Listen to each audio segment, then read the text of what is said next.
It's a chilly 40 degrees outside McAllister Fieldhouse in Charleston, South Carolina, as inside the Citadel Bulldogs continue their non-conference slate against the Screaming Eagles of Toccoa Falls.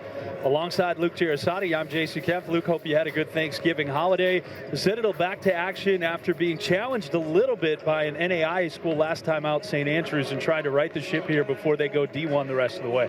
Yeah, they've had a week off since that game, so they've had time to reflect and kind of go over what went right and what went wrong in that game. So, as you said, this is their last tune-up game, so a lot that you'll be looking to see. And I know you've got a couple of players to keep an eye on today for Toccoa Falls. They played last night, and they have a guard who can get his own, if you will. Yeah, Will Gray Watson. This is a transfer from Emmanuel University, and he's really found a home in Toccoa Falls, leading them in scoring, and he's had a couple of 22-point games this year, so watch out for Will Gray Watson. And on the other side, another guy who's quickly found a home, one of the top scorers in all of Division I basketball is Brody Fox. Yeah, we talked about him a lot, and there's just so much to say. He has come here and been more than anybody could have expected. We knew he could score, but he has really been beyond even that. He had one of his best games last week, 29 points against St. Andrews. He's averaging over 20 a game, which only 27 other guys in Division I are doing currently.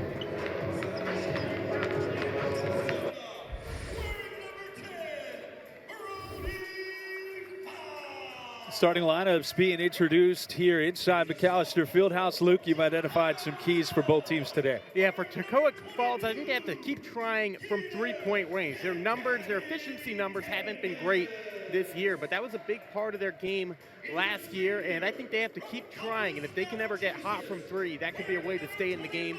And also, they've been progressively getting better from the free throw line this year, and I think they're going to have to, get opportunities and hit their free throws to win. Now, for the Citadel, a big emphasis today, and especially for Coach Conroy, when we talk to him, is going to be on defense. Not completely satisfied with that St. Andrews game, and so they're going to have to defend the drive. If they hit shots, they hit shots, but don't give them the easy ones. And get efficient minutes with the bench, because in these kinds of games, you want to use a lot of your team. You want to get a bunch of guys looks, and you got to make sure, though, that when you take your starters out, that you continue to play defense and do the simple things. And right now, out on the court, you're seeing Citadel basketball coach Ed Conroy with the basketball in hand, awarding that special basketball to Mike Capaccio, the outgoing athletic director here at the Citadel, who announced this fall that he'll be retiring after 13 years here, 6 in his current role as the AD. And Luke, the AD, obviously the starting point and the kind of the beginning of the athletic department from the top down. Yeah, big night tonight for Mike Capaccio. 13 years, so we're definitely going to miss him. Well-deserved honoring.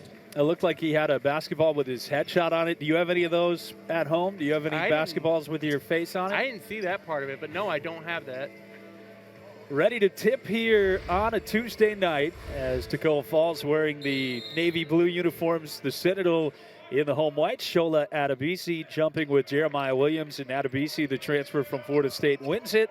Cam Glover will bring it across the timeline. Toccoa Falls will start in a zone here at the outset of tonight's contest. They played last night, earning a win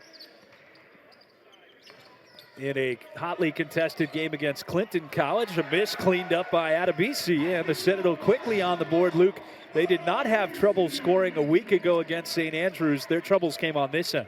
Back inside McAllister Fieldhouse, Luke Gerasati, and I'm Jason Kempf. A look at some of the other non-Division I opponents for the Citadel, including tonight's game. They've already beaten St. Andrews, North Greenville, and Erskine. This is the final non-D1 game for the Citadel, and they will play Division I opponents the rest of the way, beginning with Campbell in just over a week. McAllister, an open three against the zone, and he knocks it home. The Citadel 3 of 16 now from behind the arc. Yeah, going to those non-D1 opponents, they all do have something in common. It's that they played other D1 teams before the Citadel. So when you look and see Toccoa Falls, they played Kennesaw State, weren't really in it. Georgia State were in it in the first 10 minutes, and now here, looking to stay in it a little bit longer. Caleb Thomas with another fadeaway jump shot. That move reminded me of the old Big Dog Yank, which was the Glenn Robinson move, the former Purdue star and Milwaukee Bucks standout. He with a big, long crossover dribble and a little fadeaway from the mid-range. Well, the Eagles shooting very well so far, 50%. So even with getting outshot by 9, now 10 attempts, hanging in there.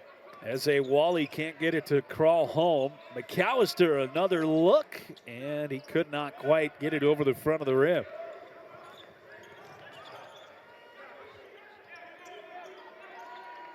Here is the red-hot Caleb Thomas running into Christian Moore.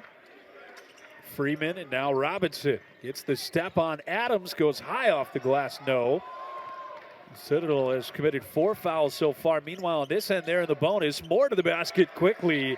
You don't have to worry about getting to the free throw line if you beat the other team down the floor. Yeah, good job by Adams just to play the defense without fouling and finding the man to go down quickly. And now a foul going to be called on the Citadel. Christian Moore trying to get through a screen, and he knocked down Emmanuel Hughes. Citadel does have a couple of players with 2 fouls, both Adebisi and Kamiso with a couple of fouls early on. So you have 5 fouls as a team, but 4 of those belong to just 2 players combined. Yeah, I tell you what, one of the reasons that this game has remained close is that Adebisi had to leave about 5 minutes in because Toccoa Falls did not have answers for him. This time Thomas draws a crowd. Back to Robinson from the mid-range. Too strong, and Adams collects. He's been busy on the glass today. 6 rebounds for John Adams. And that was really good defense there. McAllister not shy. Bangs one home from the corner, and Colby McAllister is 2 of 4 from downtown. I mentioned it last year, Toccoa Falls, when he got it going a little bit from 3, made 2 in the game, and now he's done so again. Citadel extending that lead back to double digits. They had a 10-point lead. It was cut down to just a couple of possessions, and now back up 11. Freeman faked the dribble handoff. 5 out here for Toccoa Falls, and a wild shot missed that time by Thomas. Rebound to Adams, his 7th. Wally pushing the pace. McAllister again got it to go. And Colby McAllister single-handedly trying to pull the Bulldogs away from Toccoa Falls. Yeah, it's an 8-0 run now for the Bulldogs. They have completely changed this game here in about the 5-minute range. And Colby McAllister says, I'll step up, I'll make the big shots. Ball movement here from Toccoa Falls. A whole host of players at the scorer's table, and a nasty move by Thomas. Could not finish with the jumper. McAllister the other way. Thought about a heat check. Instead drops it off, gets it back. There it is, and it's good again. Colby McAllister has knocked down 4 triples.